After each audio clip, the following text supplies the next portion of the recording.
That's part of the new developments that we've had over the past 24 hours in terms of the president's personal attorney Michael Cohen. We just finished the briefing here from Sarah Huckabee Sanders, the White House press secretary, who was asked to explain a number of statements that were made by Rudy Giuliani, the former mayor of New York, who's now serving as the president's attorney, last night on television and again this morning on television. He admitted that the president was aware, ultimately, of the payments that Michael Cohen made to Stormy Daniels, the porn star, on the behalf of the president.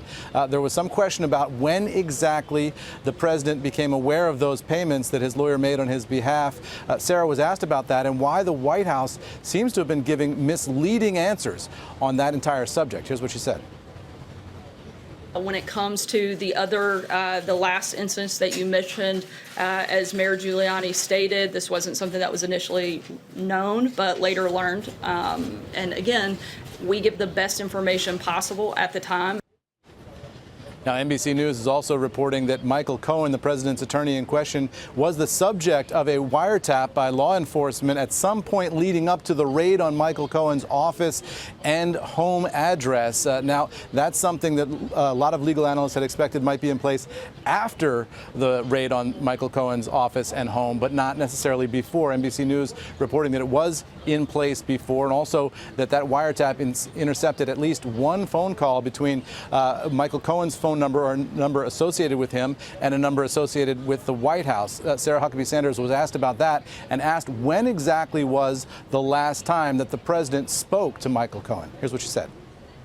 I'm not sure when the last conversation took place. On the second part, I'm not aware of specific places where he's representing the president. And on the last one, I would refer you to the president's outside counsel about any concerns of wiretapping.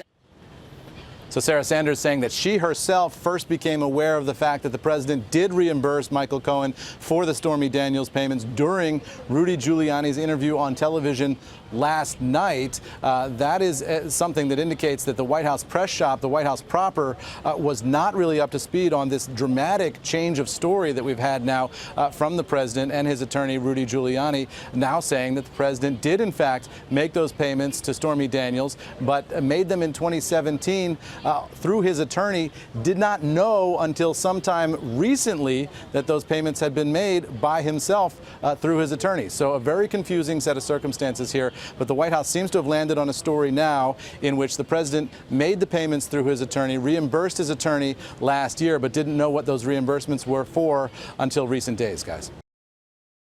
Hey there, thanks for checking out CNBC on YouTube. Be sure to subscribe to stay up to date on all of the day's biggest stories. You can also click on any of the videos around me to watch the latest from CNBC.